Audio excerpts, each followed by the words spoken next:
మీ అందరికి కూడా తెలిసిన విషయమే. ఈ మధ్య ఒక లాయర్ గారు ఆమె పార్టీ మారారో ఏమో కొన్ని తెలియదు కానీ అసలు జనసేన రాష్ట్ర అధికార ప్రతినిధిగా ఉంటూ ఆమె కమ్మ కాపు సామాజిక వర్గాల మధ్య చిచ్చు పెట్టడం కోసం వైసీపీ వాళ్ళ యొక్క ప్లాన్స్ని A to Z అమలు చేస్తున్నారు.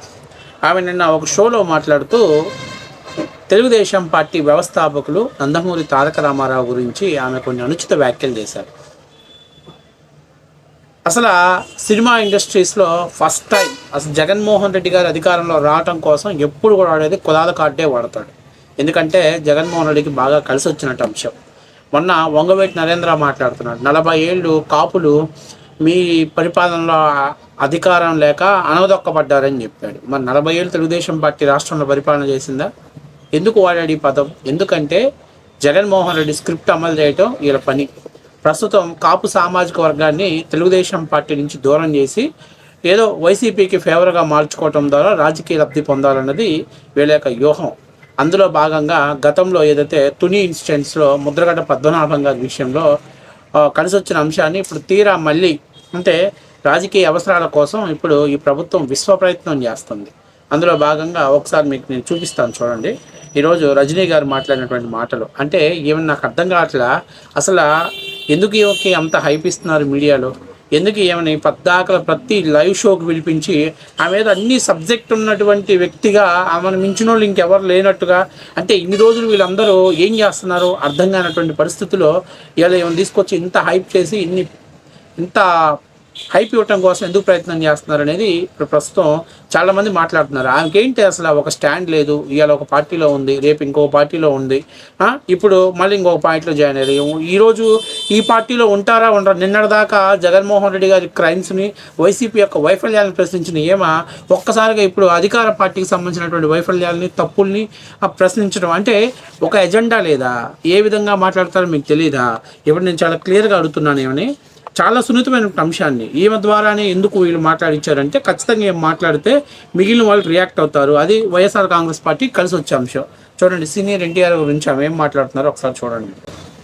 చూస్తేనే అర్థమైంది వైసీపీ యొక్క ఎజెండా ఏంటి అనేది మీకు పూర్తిగా అర్థమైంది. ఒకసారి చూడండి.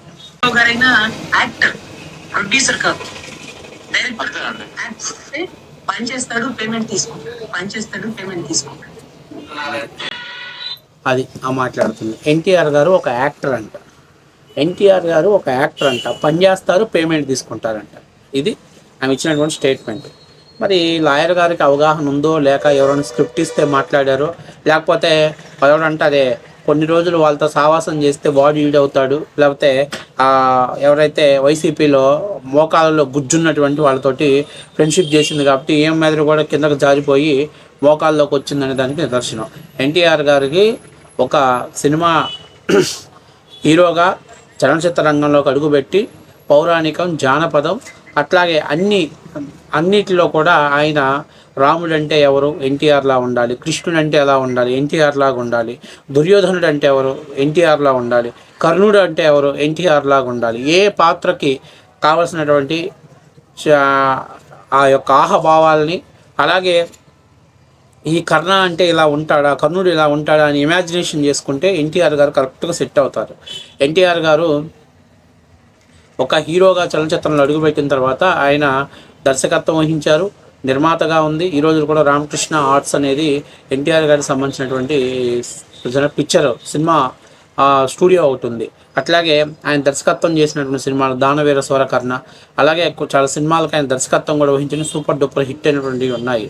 ఫస్ట్ ఆఫ్ ఆల్ మనం సబ్జెక్ట్ తెలుసుకోవాలి. అసలు ముందు మనం మాట్లాడేటప్పుడు మనకు సంబంధం లేని అంశాలు.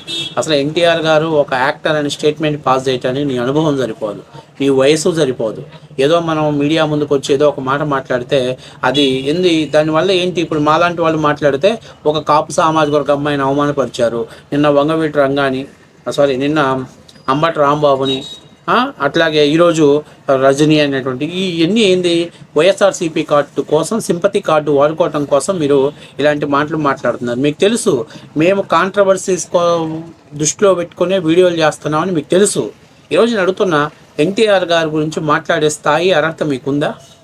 ఎన్టీఆర్ గారి గురించి మాట్లాడటానికి అసలు మీకు ఏ క్వాలిఫికేషన్ ఉంది? నేను స్ట్రైట్గా అడుగుతున్నా. తెలుగువాడి ఆత్మగౌరవాన్ని భుజం తట్టి మేల్గొల్పి ఢిల్లీని ఢీకొట్టి తెలుగు వాళ్ళ యొక్క గలాన్ని, తెలుగు వాడి యొక్క వేడిని ప్రపంచ పటంలో నిలబెట్టడంలో తొలి అడుగు వేసింది నందమూరి తారక రామారావు గారు. కేంద్రానికి మీరు మాకెంత అవసరమో మా సహాయ సహకారాలు కూడా మీకు అంతే అవసరం అని ప్రాంతీయ పార్టీలకు ఆజ్యం పోసినటువంటి వ్యక్తి, ప్రాణం పోసినటువంటి వ్యక్తి నందమూరి తారక రామారావు గారు. పార్టీ పెట్టిన 6 నెలల్లోనే తెలుగుదేశం పార్టీ ప్రపంచం సృష్టించింది. తెలుగు వాళ్ళ ఆత్మ గౌరవం కోసం పెట్టిన పార్టీ. ఆయన పరిపాలన చేసినప్పుడు పేదవాడికి కూడు గూడు గుడ్డ నినాదంతో ఆయన ముందుకు వచ్చాడు. ఆ రోజునటువంటి పరిస్థితులను దృష్టిలో పెట్టుకొని ప్రజల కోసం మొట్టమొదటి మహిళలకు ఆస్తి హక్కు కల్పించింది ఎన్టీఆర్ గారు. అట్లాగే మహిళలకు చదువు ప్రాధాన్యత గురించి చెప్పింది ఎన్టీఆర్ గారు. ఈరోజు మీరు లాయర్ అయ్యారంటే కూడా అది ఎన్టీఆర్ గారు పెట్టిన భిక్షే, అది గుర్తుపెట్టుకోవాలి. ముందు రజనీ గారు ఊరికే ఏది పడితే అది మీడియా ముందుకు వచ్చేసి వాగటం కాదు. అసలు ఎన్టీఆర్ గారి గురించి ఒక నటుడు అని స్టేట్మెంట్ పాస్ చేయడానికి మీకు ఎంత రైట్స్ ఉన్నాయి? ప్రతిదానికి మాట్లాడితే ఇలా అలా వాళ్ళు రెచ్చగొట్టారు, వీళ్ళు రెచ్చగొట్టారు అని చెప్పి మాట్లాడతారు కదా. మరి ఇప్పుడు మీరు మాట్లాడేది ఏంటి? ఇలాంటి స్టేట్మెంట్లు పాస్ చేయడం ఏంటి?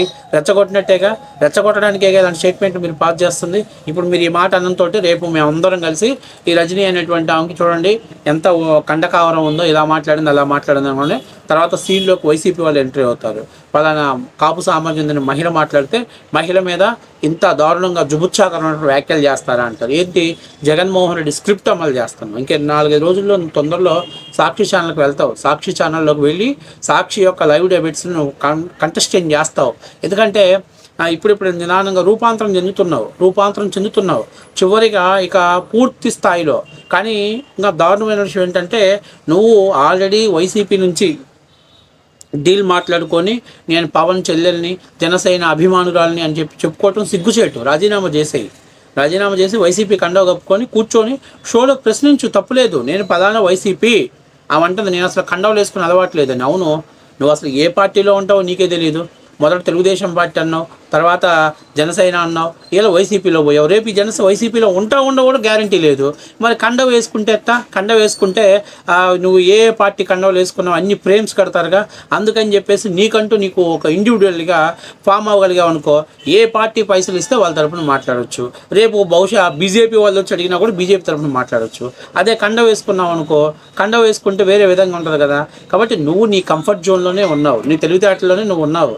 కాబట్టి నేను అనేది ఏంటంటే, ఫస్ట్ ఆఫ్ ఆల్ ప్రజల్ని పిచ్చోళ్ళని చేయమాక, ప్రజల మధ్య చుచ్చులు పెట్టడం పనులు చేయమాక, విధ్వంసంతో రాజ్యాధికారాన్ని సాధించడం అనేది జరగదు. అలాగే ఏదో 2019 ముందు కానీ ఏదో ఒకటి సాధించాం కదా, ముద్రగడ పద్మనాభాన్ని అడ్డం పెట్టుకొని కాపు సామాజిక ఓట్లు కొల్లగట్టాం కదా, ఇప్పుడు అంబటి రాంబాబును లేకపోతే కన్నా రజనీ గారిని అడ్డం పెట్టుకొని ఓట్లు సాధించాలని అలా వంగవీటి నరేంద్ర ఇంటి పేరు తెచ్చుకున్నంత మాత్రం నరేంద్ర రంగా వారసులు అవ్వాలంటే వాళ్ళ ఆశయాలు పండించాలంటే ఆ లక్ష్యం వేరే ఉంటుంది. ఆయనకి నేను చెప్తున్నా, జగన్మోహన్ రెడ్డి పేమెంట్ ఇచ్చిన ప్రతిసారి బయటకు వచ్చేసి మా కాపులు పనిచేస్తున్నారు, మా కాపులు మీ కూడికం చేస్తున్నారని మీ సామాజిక వర్గాన్ని మీరు తగ్గించి మాట్లాడకండి. 2019-2024 వరకు కాపు సామాజిక వర్గాన్ని జగన్మోహన్ రెడ్డి ఏం చేశాడు? కాపు కార్పొరేషన్ పెట్టి ఎన్ని కోట్ల రూపాయలు బడ్జెట్ పెట్టాడు? కాపులకి ఏమైనా ఉపయోగపడిన పనులు ఉన్నాయో చెప్పు, కంపేర్ చేయి. జగన్తో పోల్చుకుంటే మీరు చేయలేకపోయారని అడగండి, అది తప్పులేదు. అంతేగాని కులం కార్డు వాడి ప్రజల మధ్య కులాల మధ్య చిచ్చు పెట్టాలి. ఎంతసేపు ఉన్న పవన్ కళ్యాణ్ని కూటమిలో ఉండకుండా బయటకు తెచ్చుకోగలిగితే మేము రాజకీయ లబ్ధి పొందగలం అనే ఉద్దేశంతో వ్యవహరిస్తే ఖచ్చితంగా రాను రోజుల్లో ప్రజలు నాకు తెలిసి బహుశా ఈ 11 సీట్లు కూడా ఉంచరు.